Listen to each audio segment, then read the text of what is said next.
Teman-teman, tema kita hari ini adalah Sadrah, Mesakh, dan Abednego. Dan izinkan saya untuk menambah tema ini dengan Sadrah, Mesakh, Abednego. Iman yang benar kepada satu-satunya Allah. Nah, kita akan membaca Daniel 3 ayat 1 sampai 30. Ayat 1 sampai 7. Raja Nebukadnezar membuat sebuah patung emas yang tingginya 60 hasta dan lebarnya 6 hasta yang didirikannya di dataran Dura di wilayah Babel. Lalu Raja Nebukadnezar menyuruh orang mengumpulkan para wakil raja, para penguasa, para bupati, para penasehat negara, para bendahara, para hakim, para ahli hukum, dan semua kepala daerah untuk menghadiri pentahbisan patung yang telah didirikannya itu.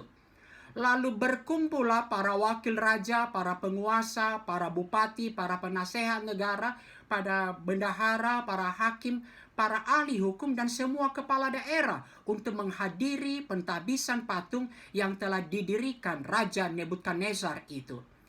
Dan berserulah seorang bentara dengan suara nyaring, "Beginilah dititahkan kepadamu, hai orang-orang dari segala bangsa, suku bangsa, dan bahasa.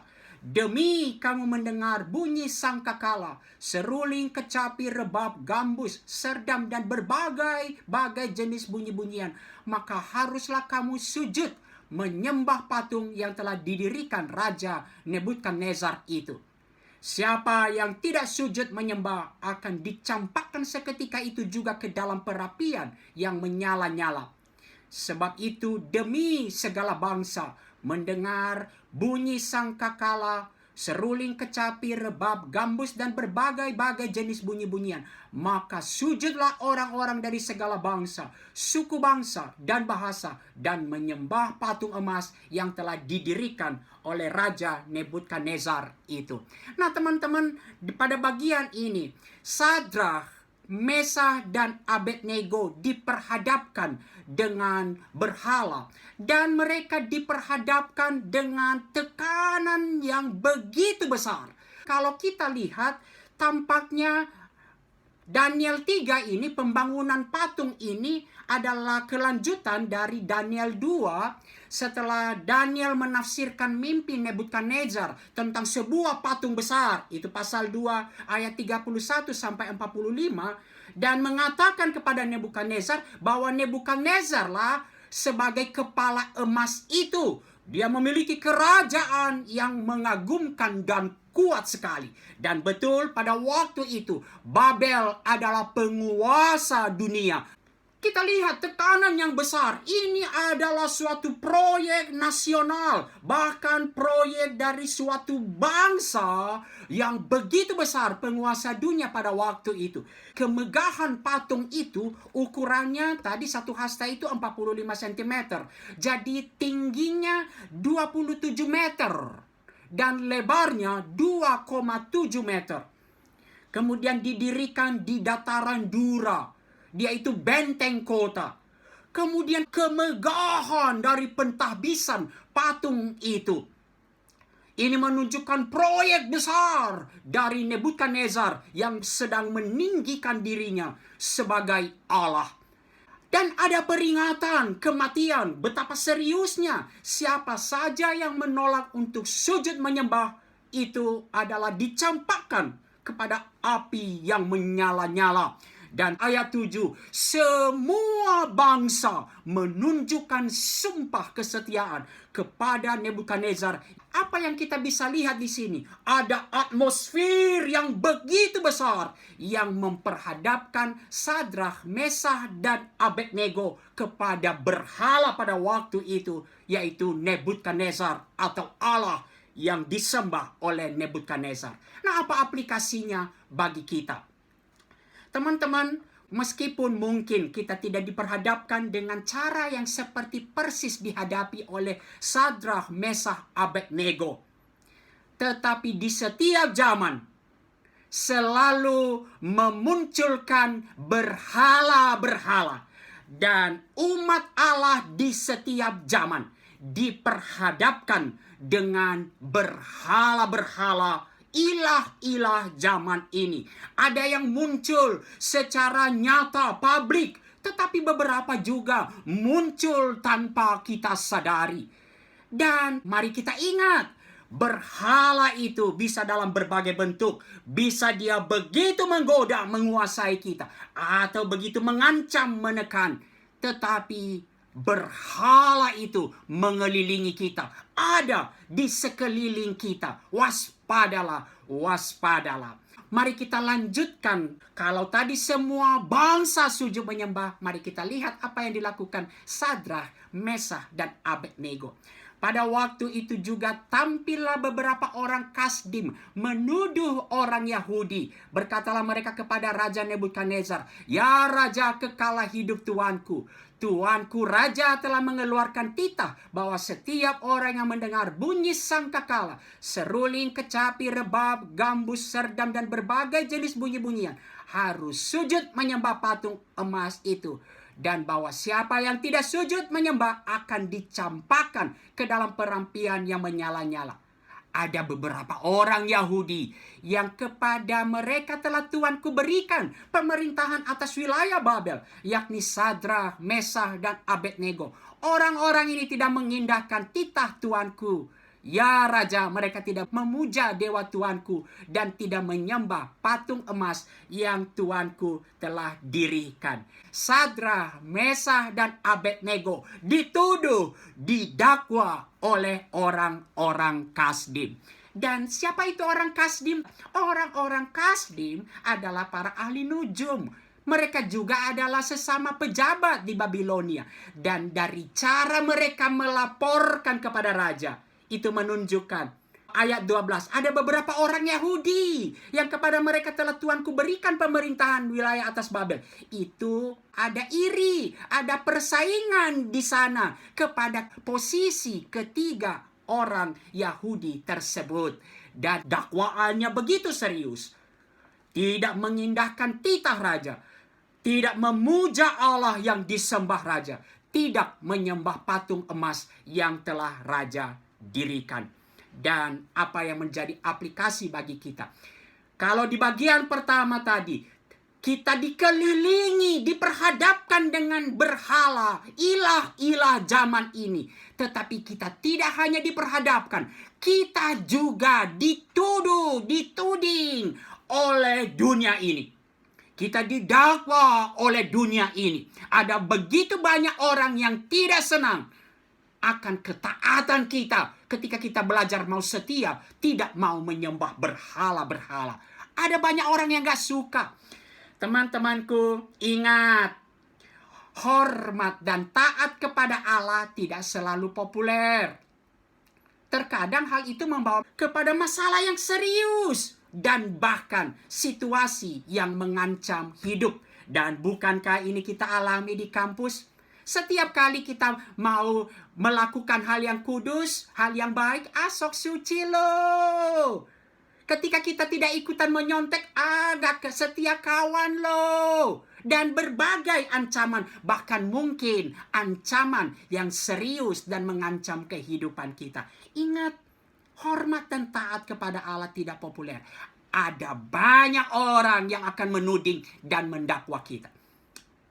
Teman-teman, sampai di sini masih kuat? Masih ada amin? Mari kita lanjutkan.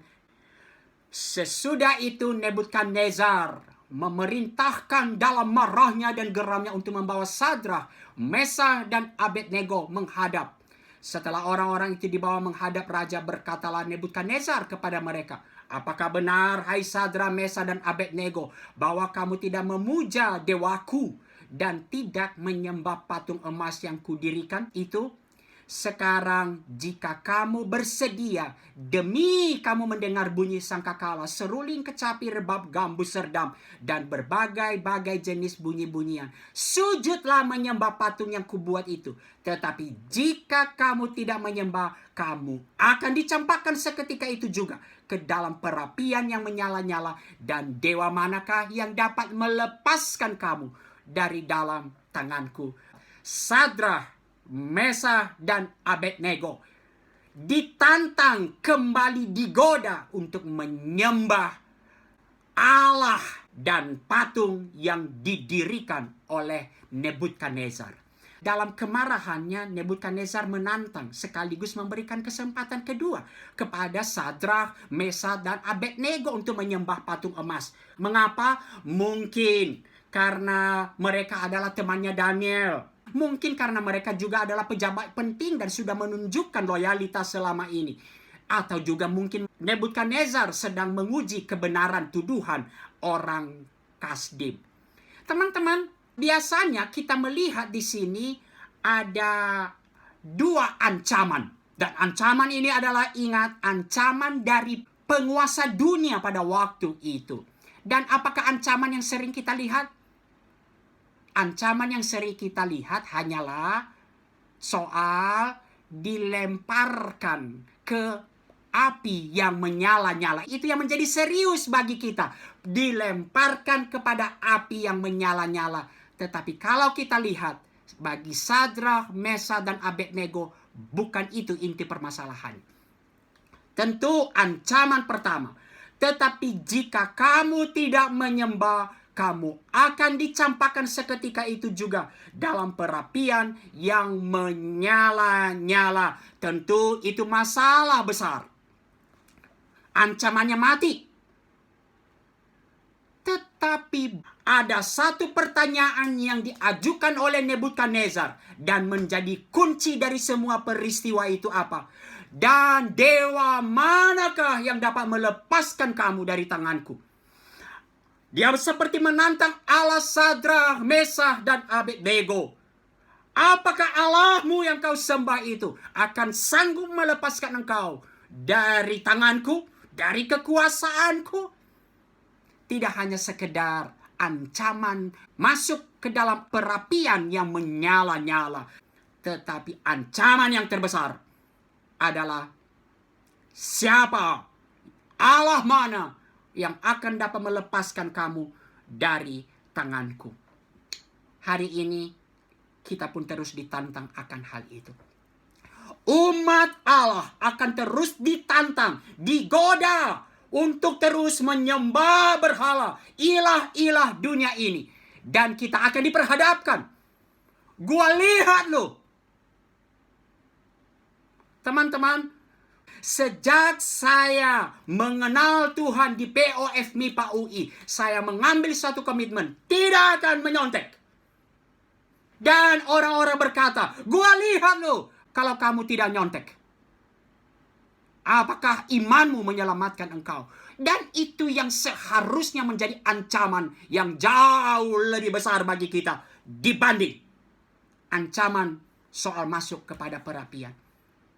Saudaraku, kiranya ini menjadi refleksi bagi kita. Apakah kita lebih takut kehilangan ilah-ilah dunia ini? Atau lebih takut kepada Allah, Allah pemilik kehidupan? Apakah kita lebih takut kehilangan nilai daripada lebih takut kepada Allah? Apakah kita lebih takut kehilangan pekerjaan daripada kepada Allah? Apakah kita lebih takut kehilangan CV? Berbagai hal-hal yang menunjukkan nanti keberadaan kita. Atau kita lebih takut kepada Allah?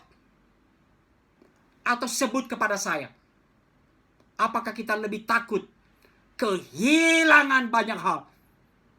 Atau lebih takut kepada Tuhan? Bagi Sadrak, Mesah, dan Abednego, apa yang menjadi ancaman? Masuk perapian adalah satu hal. Tetapi ancaman yang lebih serius, Allah manakah yang akan melepaskan engkau dari tanganku, kata Nebukadnezar. Saudara-saudaraku, mari kita masuk di dalam perenungan ini. Ketika kita seringkali berkata di dalam kehidupan kita, aku beriman kepada Yesus Kristus. Dia adalah satu-satunya yang paling berharga. Dia adalah satu-satunya Tuhan dalam kehidupan kita. Betulkah kehidupan kita telah membuktikan bahwa Dia yang paling berharga? Atau ilah-ilah dunia ini jauh lebih penting daripada Tuhan dan mengorbankan Tuhan? Tetapi mari kita lihat apa arti beriman benar. Kita lanjutkan ayat 16-8. Lalu Sadrah, Mesakh, dan Abednego menjawab Raja Nebukadnezar, "Tidak ada gunanya kami memberi jawab kepada tuanku dalam hal ini." Seperti dia menantang, "Engkau sudah tahu apa yang menjadi jawaban kami. Jika Allah kami yang kami puja sanggup melepaskan kami, maka ia akan melepaskan kami dari perapian yang menyala-nyala itu dan dari tanganmu ya Raja. Tetapi seandainya tidak, hendaklah tuanku mengetahui ya Raja, bahwa kami tidak akan memuja dewa tuanku dan tidak akan menyembah patung emas yang tuanku dirikan itu." Saya mau ajak dulu kita melihat masalah penerjemahan ayat 17. Kalau kita lihat ayat 16 itu satu keteguhan. Nggak ada gunanya kami memberikan tanggapan. Tapi kemudian ketika kita masuk ayat 17, jika Allah kami yang kami puja sanggup melepaskan kami.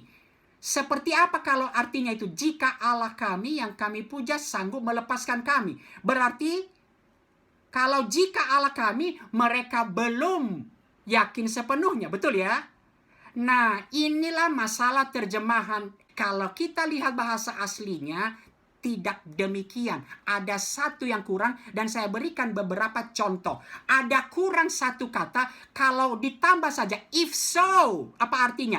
Jika demikian, jika kamu mau melemparkan kami ke dalam api yang menyala-nyala itu, ya Raja, maka ketahuilah Allah kami, Allah yang kami sembah, sanggup melepaskan kami dari api perapian itu dan sanggup menyelamatkan kami dari tangan kamu ya Raja.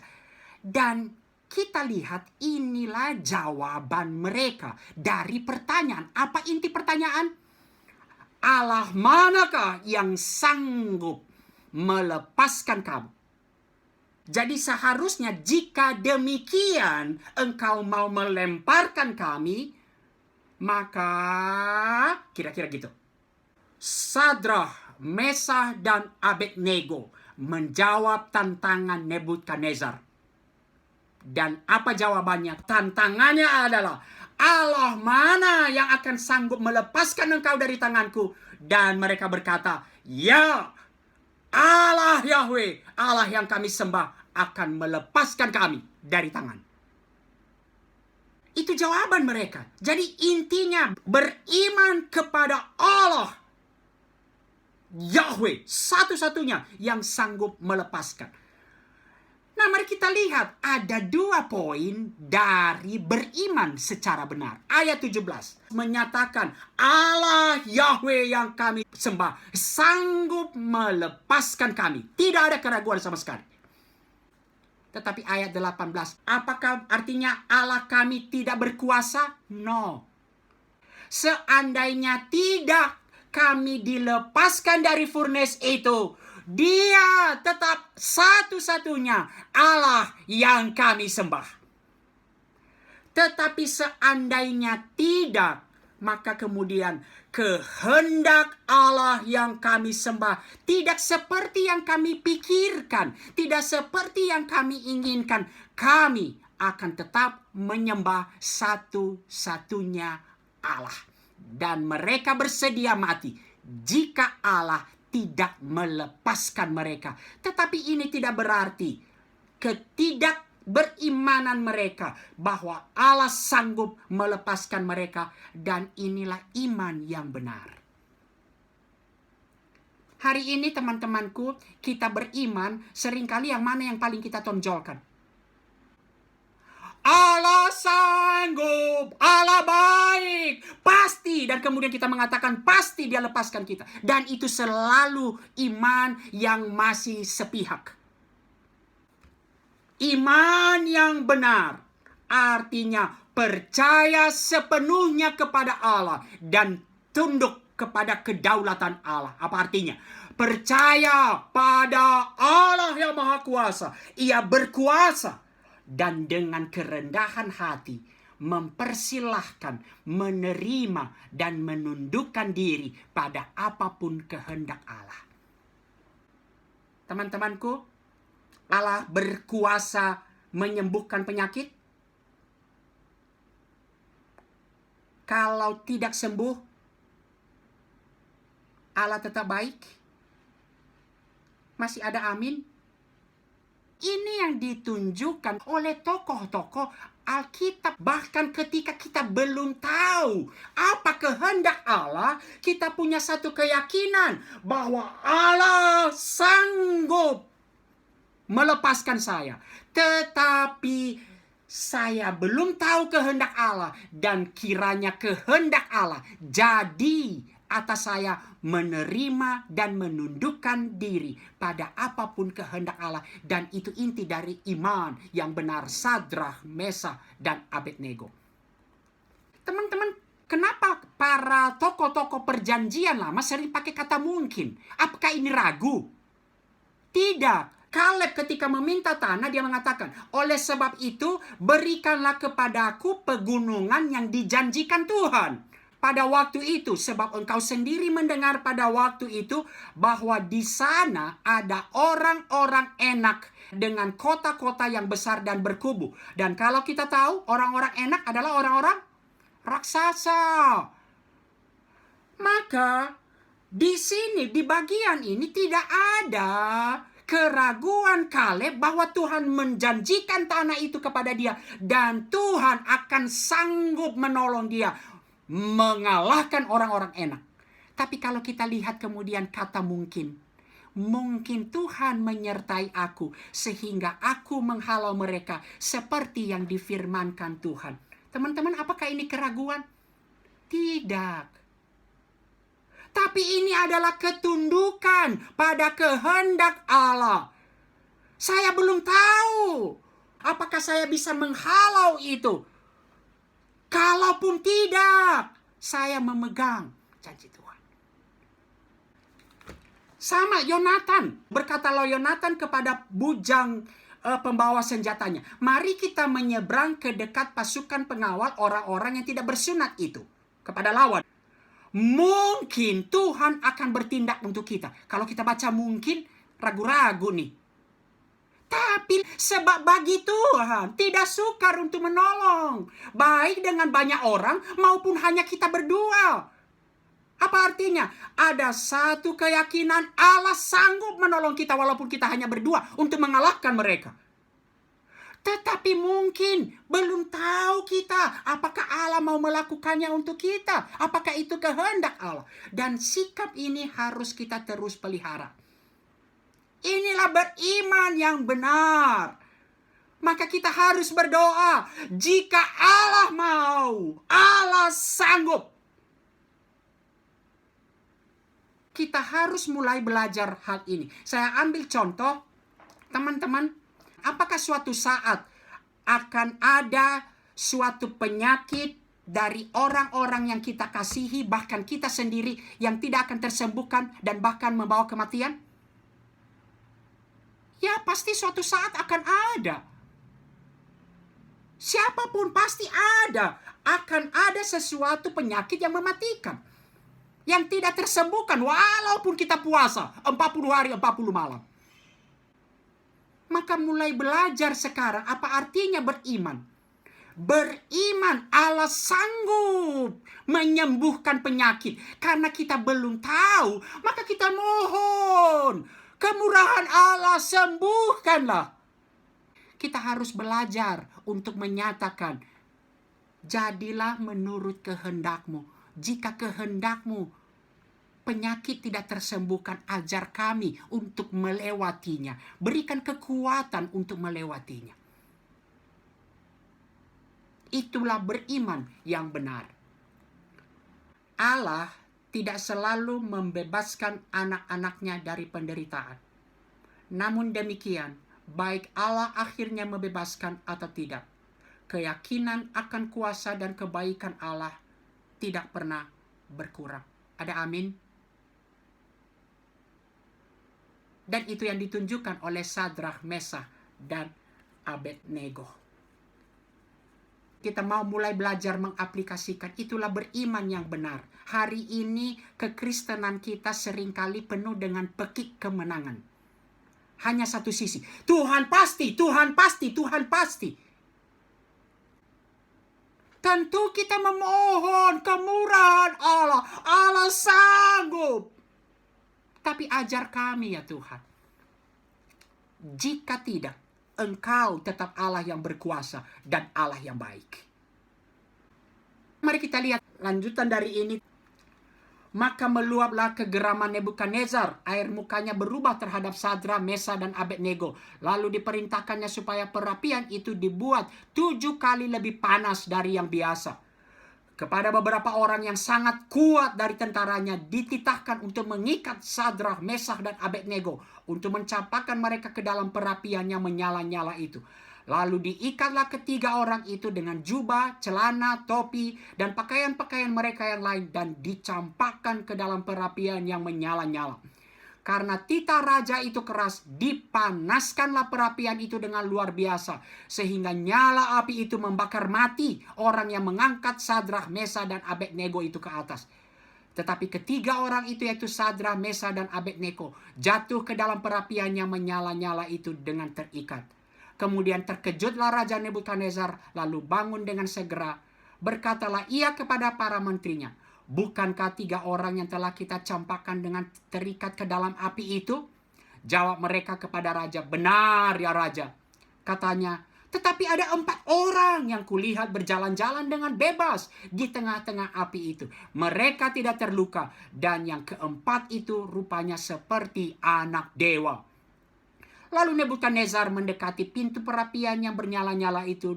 Berkatalah ia, Sadra, Mesa, dan Abednego, hamba-hamba Allah yang maha tinggi, keluarlah dan datanglah kemari. Lalu keluarlah Sadra, Mesa, dan Abednego dari api itu.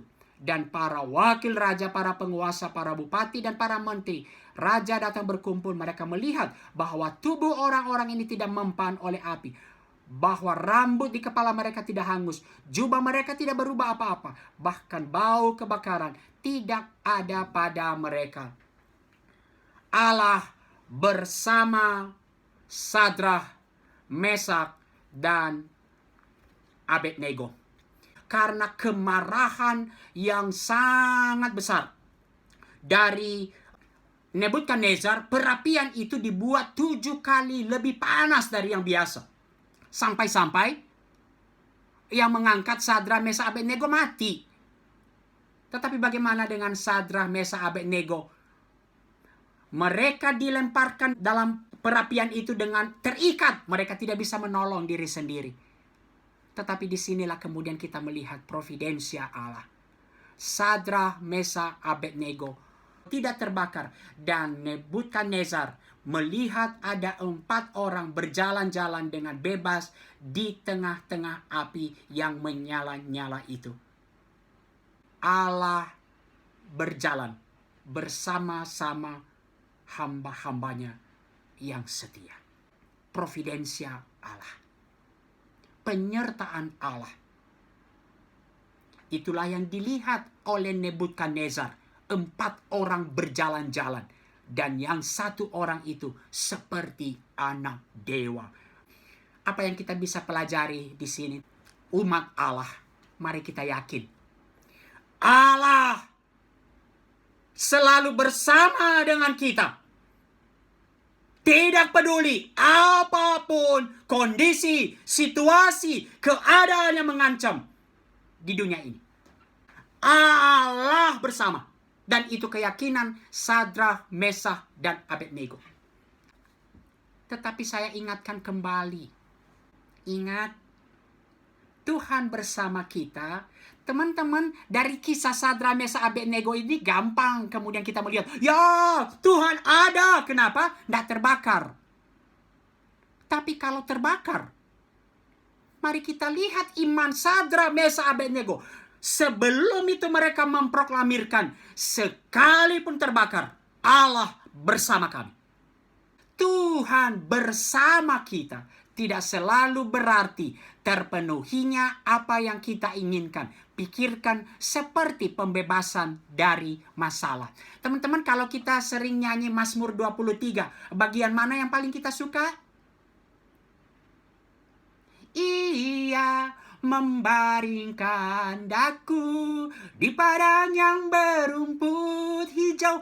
Itu yang paling kita suka. Ia membaringkan aku di padang berumput hijau. Allah baik, Allah baik, Allah hadir, Allah bersamaku. Tapi kita lanjutkan dong. Jangan hanya sampai di situ. Sekalipun aku berjalan dalam lembah kekelaman, di sana pun Tuhan bersamaku. Ada amin? Dan iman kita, kekristenan kita seringkali timpang. Kita hanya melihat Allah menyertai kita, Allah bersama kita ketika dibaringkan di padang rumput hijau. Itulah penyertaan Tuhan di lembah kekelaman sekalipun. Kiranya kita melihat kembali apa itu iman yang benar. Dan bagian akhir daripada renungan kita hari ini, berkatalah Nebukadnezar, terpujilah Allahnya Sadrak, Mesah, dan Abednego. Ia telah mengutus malaikatnya dan melepaskan hamba-hambanya yang telah menaruh percaya kepadanya dan melanggar titah raja. Dan yang menyerahkan tubuh mereka karena mereka tidak mau memuja dan menyembah Allah manapun kecuali Allah mereka, satu-satunya Allah. Sebab itu aku mengeluarkan perintah bahwa setiap orang dari bangsa, suku bangsa atau bahasa manapun yang mengucapkan penghinaan terhadap Allahnya Sadrak, Mesah, dan Abednego akan dipenggal-penggal dan rumahnya akan dirobohkan menjadi timbunan puing. Karena tidak ada Allah lain, satu-satunya Allah, yang dapat melepaskan secara demikian. Lalu raja memberikan kedudukan tinggi kepada Sadrak, Mesah, dan Abednego di wilayah Babel. Sadrak, Mesah, dan Abednego mendapatkan upah kesetiaan. Seringkali kita merendahkan diri, nggak mengharapkan upah, hanya mau menyembah Tuhan. Tapi Alkitab kita menyatakan Tuhan memberikan upah bagi mereka yang setia. Tapi apa upahnya? Mari kita lihat. Di mata kita upah selalu apa?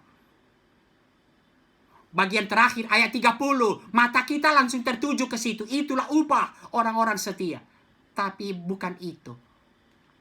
Nebukadnezar memerintahkan setiap orang menghormati Allah Sadrak, Mesah, dan Abednego. Dan siapa yang menghina Allah Israel akan dihukum mati. Apa alasannya? Wow, luar biasa. Apa kunci dari peristiwa Sadrak, Mesah, Abednego? Bukan soal api perapian itu. Tapi tantangannya adalah Allah mana yang akan melepaskan engkau dari perapian itu? Dan dijawab sekarang. Hanya satu-satunya Allah yang seperti itu. Dan itulah yang disaksikan oleh Sadrak, Mesah, dan Abednego. Kemudian Sadrak, Mesah, dan Abednego mendapatkan kedudukan tinggi di wilayah Babel. Ketika kita taat dan setia, apa sebenarnya upah yang paling besar? Seringkali upah yang paling besar kita terus tergelincir kepada yang kita sebut berkat-berkat. Tetapi Alkitab menyatakan upah tertinggi dari kesetiaan umat Allah adalah Allah dikenal dan ditinggikan. Ada amin? Walaupun mungkin suatu saat ketika kamu setia, justru kamu tidak mendapatkan posisi, tidak mendapatkan harta, tidak mendapatkan jabatan, kepopuleran. Tetapi apa upah yang terbesar? Bagaimana melalui kesetiaan dan ketaatan kita, Allah yang kita sembah dikenal dan ditinggikan. Kiranya itu menjadi ambisi dalam kehidupan kita. Teman-teman, saya belajar untuk melihat tidak ada lagi ambisi dalam kehidupan ini. Bagaimana melalui ketaatan dan kesetiaan ini Allah dikenal dan ditinggikan. Tetapi bila saatnya Tuhan memberikan, Tuhan juga akan memberikan penghormatan. Sukacita dan penghormatan dikaruniakan Allah. Dan itu diberikan kepada Sadrak, Mesak, Abednego ayat 30. Sukacita dan penghormatan sebagai buah dari ketaatan kepada Allah. Wow, kalau kita sampai di sini, hebat sekali Sadrak, Mesak, Abednego. Kita mau seperti itu? Tapi Sadrak, Mesak, Abednego tidak tiba-tiba mempunyai iman yang besar seperti itu. Dan mari kita lihat sebentar ke belakang perjalanan Sadrak, Mesak, Abednego. Daniel 1 ayat 1 sampai 3. Sadrak, Mesak, dan Abednego bersama Daniel ada di Babel karena pembuangan.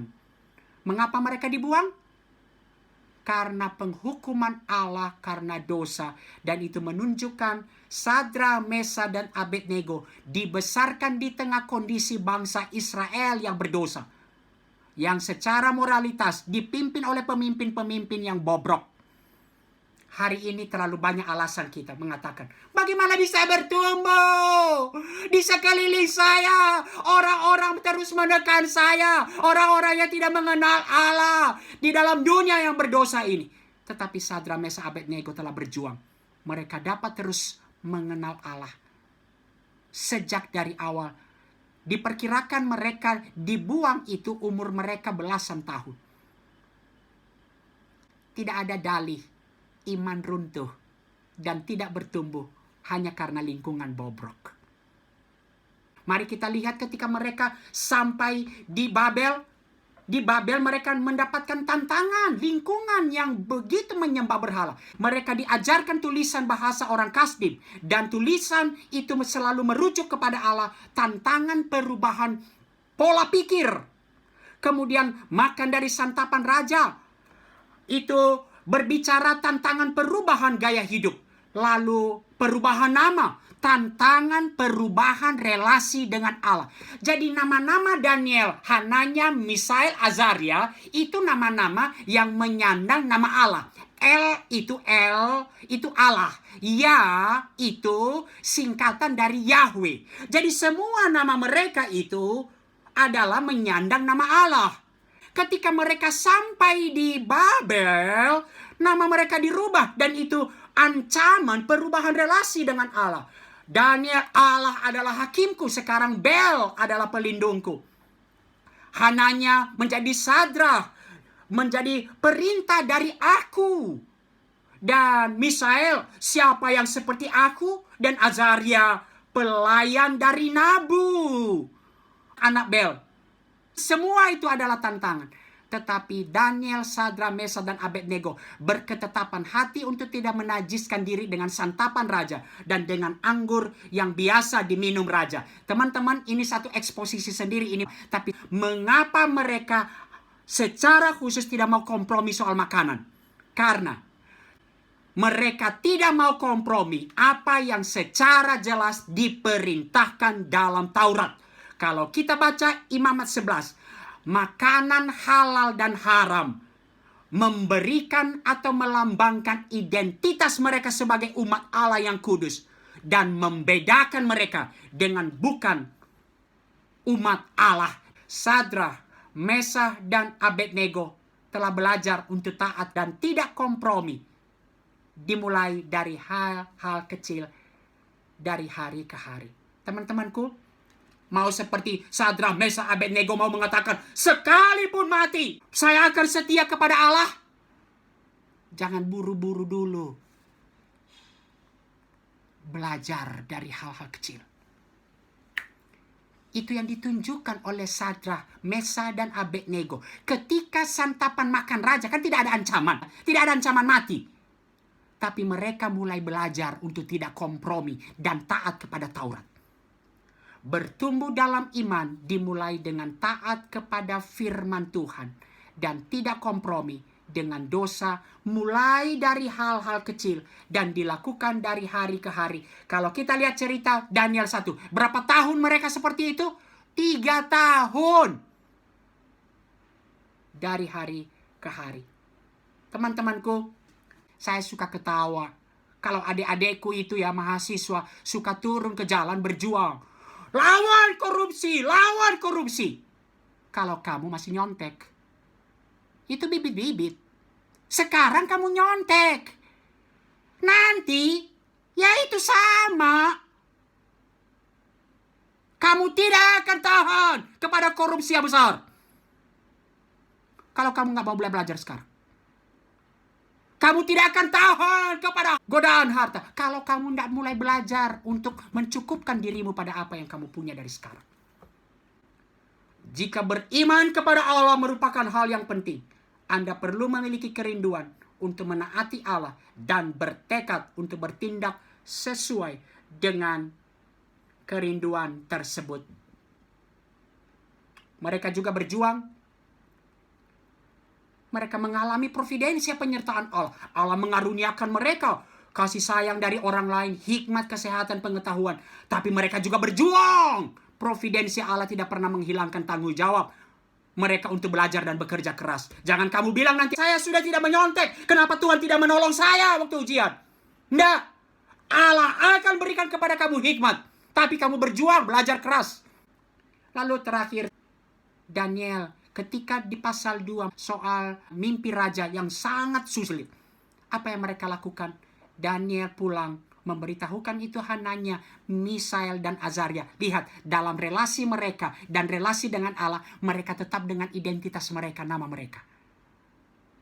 Dan dengan maksud supaya mereka memohon kasih sayang kepada Allah semesta langit. Hananya, Misael, dan Azaria bersama Daniel menempatkan persekutuan dengan Allah dan persekutuan dengan umat Allah sebagai hal utama, dan itu menjadi gaya hidup mereka. Ini menjadi perenungan terakhir kita untuk bertumbuh dalam iman. Persekutuan dengan Allah dan persekutuan dengan tubuh Kristus tidak pernah tergantikan. Tidak bisa tergantikan. Kadang-kadang kita mau bertumbuh, tapi nggak mau jalanin ini. Persekutuan dengan Allah dan persekutuan dengan tubuh Kristus. Dan di dalam Kristus kita memiliki kuasa itu. Bahkan Roma 8 ayat 11. Jangan minder jadi orang Kristen. Ini bukan hanya soal Sadrak, Mesakh, Abednego. Kepada setiap orang Kristen, Roh Kudus yang berkuasa membangkitkan Yesus dari antara orang mati adalah Roh Kudus yang berdiam di dalam kita saat ini. Tetapi kita tidak akan pernah mengalami kemenangan iman seperti Sadrak, Mesakh, Abednego tanpa keberanian melangkah dalam ketaatan, mulai dari hal-hal kecil, dari hari ke hari. Kiranya Tuhan memberkati.